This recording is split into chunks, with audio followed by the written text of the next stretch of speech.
Hello friends, இன்னைக்கான கதை பயனற்ற யோசனை.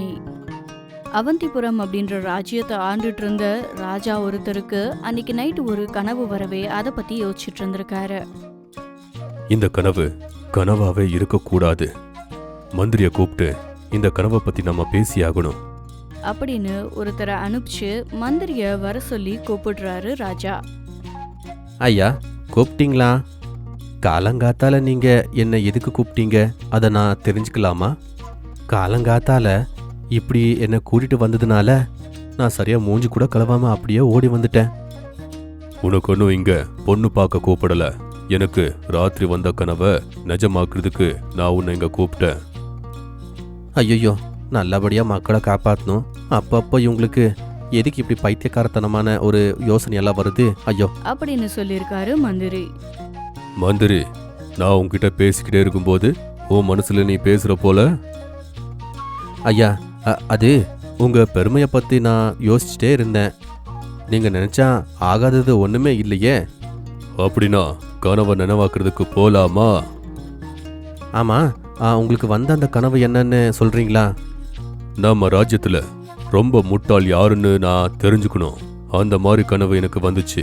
அவ்வளோ பெரிய முட்டாள் யாருன்னு நான் தெரிஞ்சுக்கணும். இந்த நாட்கள் இருந்து நாம 2 பேரு மாறு வேஷத்துல மக்கள் கிட்ட போய் ரொம்ப முட்டாளான 3 பேரை நம்ம சந்திக்கணும். இப்படியா ராஜாவும் மந்திரியுமா சேர்ந்து மாறு வேஷம் போட்டு ஊருக்குள்ள போறாங்க. அப்போ ஆத்தோரமா அங்க துணி துவைச்சிட்டு இருந்த மங்கம்மாவை பார்த்து அவ பக்கம் போறாங்க. ஆமா, ராஜா சொன்னதுனால நாங்க இந்த ஊர்ல ரொம்ப பெரிய முட்டாள் யாருன்னு தெரிஞ்சுக்க வந்திருக்கோம்.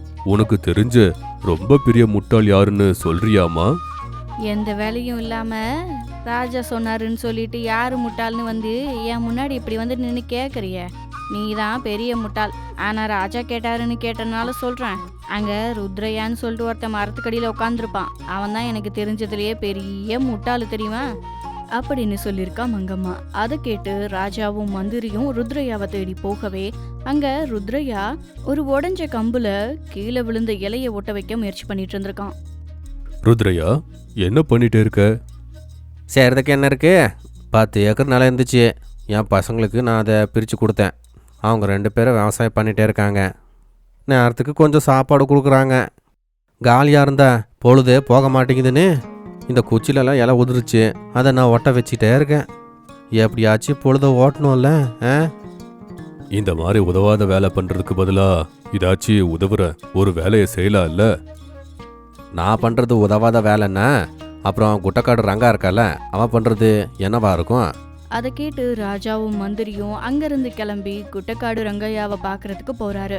அங்க அவர் ஒரு இரும்பு கம்பிய பாறையில வச்சு எதுக்குன்னே தெரியாம தேய்ச்சிட்டு இருந்தாரு. ரங்கையா, இரும்ப வச்சு அந்த கல்லை எதுக்கு தேய்ச்சிக்கிட்டே இருக்க? ஒன்னும் இல்ல ஐயா, எங்க பசங்க உனக்கு வயசு ஆயிடுச்சு, இனி எதுக்கு நீ விவசாயம் பண்ற, நாங்க பாத்துக்கிறோம்னு வேலைக்கே வர விடுறது இல்ல. அதனால எனக்கு பொழுது போகல, அதுக்குதான் இப்படி பண்ணிட்டு இருக்க. இந்த பாறையை நான் கொஞ்சம் நவத்தி போட்டேன்னா பக்கத்து ஊருக்கு போறதுக்கு 100 அடி சுத்தி போகிறத தடுக்கலாம். இந்த கடப்பாரை வச்சு நீ இத பண்ண முடியுமா? வேலைய பண்ண தேவையில்லை, நான் பண்ணிக்கிட்டே இருக்கேன்னு தோணுச்சுன்னா போதும். அட, இதுக்கே இப்படி சொல்றீங்கல்ல, ஒரு வேலை ஏறிக்கிட்டே இருக்கிற சுப்பையா பார்த்து என்ன சொல்லுவீங்க? அப்படின்னு சொல்லவே ராஜாவும் மந்திரியும் ஆத்து பக்கமா போயிருக்காங்க. அங்க சுப்படு தன்னோட கைகள்ல ஆத்துல இருந்து தண்ணியை எடுத்துட்டு போய் தூரத்துல இருந்த செடிக்கு ஊத்துறதுக்கு போயிட்டு இருந்தப்போ அவர் கையில இருந்த தண்ணியில இருந்து எல்லா தண்ணியும் கீழே கொட்டி அவர் கையில கொஞ்சம் கூட தண்ணி இல்லாத அளவுக்கு அந்த மரத்துக்கிட்ட போய் நின்னுட்டு இருந்திருக்காரு. சுப்பையா, இப்படி கையில தண்ணிய எடுத்துட்டு வர பதிலா ஒரு கூஜாவோ ஒரு பாத்திரத்துல தண்ணிய எடுத்துட்டு வரலாம்ல? நானு என் சின்ன வயசுல இருந்து இந்த மரத்தை பார்த்துக்கிட்டே இருக்கேன்.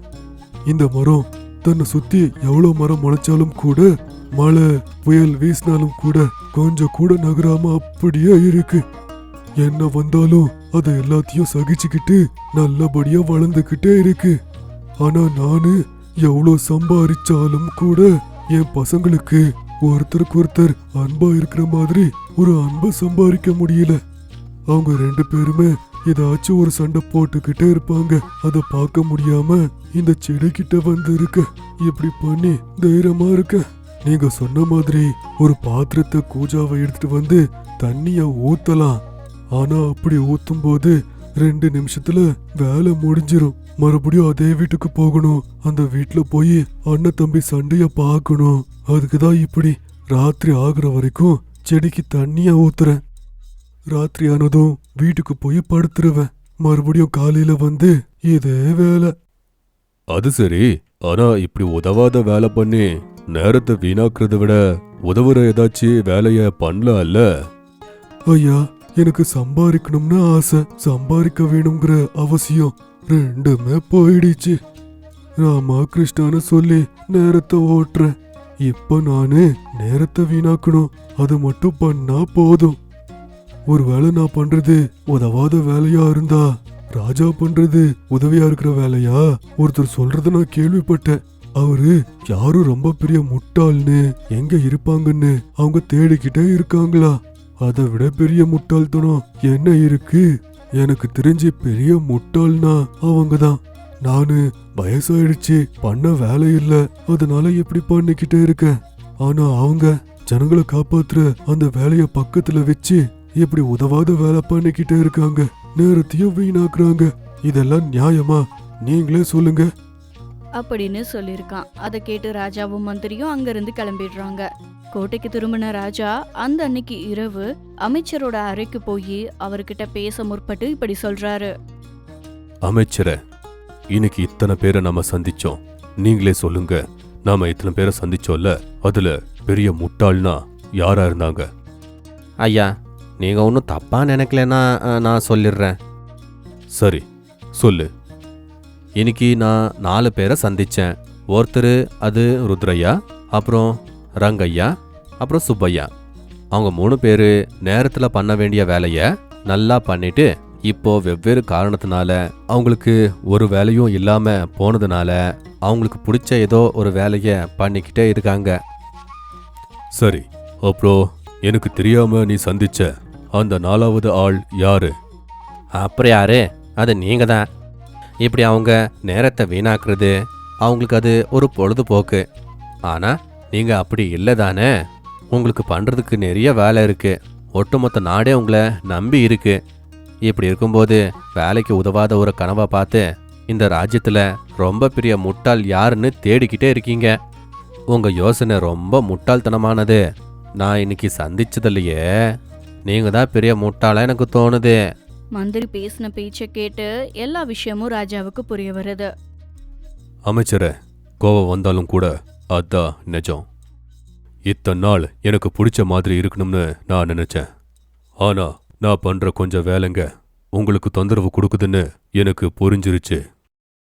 எனக்கு பிரச்சனை இல்லை. நீங்கள் ராஜ்யத்தை நல்லபடியாக பார்த்துக்கிறீங்க. அதில் நீங்கள் சிறப்பாக செய்கிறீங்க. ஆனால் அப்பப்போ வர கொஞ்சம் யோசனை இல்லாமல் இந்த நாட்டுக்கும் அப்புறம் உங்களுக்கும் கொஞ்சம் கூட பிரயோஜனமே இல்லாமல் போகும். அது மட்டும் இல்லாமல் உடம்பு அலைச்சல், அப்படியே நேரமும் வீணு. இந்த மாதிரி வேலையை பண்ணாமல் நம்ம நாட்டுக்கு தேவைப்படுற ஒரு வேலையை நீங்கள் பண்ணால் ரொம்ப நல்லா இருக்கும். நாட்டு மக்கள் கூட நல்லா இருப்பாங்க. நம்ம நாட்டு மக்கள் நீங்கள் பண்ணுற நல்ல காரியங்களால் நீங்கள் இந்த மாதிரி பைத்தியம் மாதிரி ஏதாச்சும் பண்ணாலும் கூட கண்டுக்க மாட்டாங்க. ஆனால் இது இப்படியே அதிகமாயிட்டே போச்சுன்னா ஜனங்க அப்படியே உங்களுக்கு எதிராக வந்து வாக்குவாதம் பண்ணுவாங்க. ஆமா அமைச்சரே, நீங்க சொன்னதுல உண்மை இருக்கு. எனக்கு புரிஞ்சிருச்சு. நான் இனிமே அனாவசியமா ஒண்ணுமே பண்ண மாட்டேன். இந்த நாட்டு மக்களுக்கு நல்லது ஏதோ அது மட்டும்தான் பண்ணுவேன் அப்படின்னு சொல்லியிருக்காரு. அதை கேட்ட மந்திரி கூட சந்தோஷம் அடைஞ்சிருக்காரு. இதுதான் இன்னைக்கான கதை. இன்னொரு கதையை இன்னொரு நாள் பார்க்கலாம்.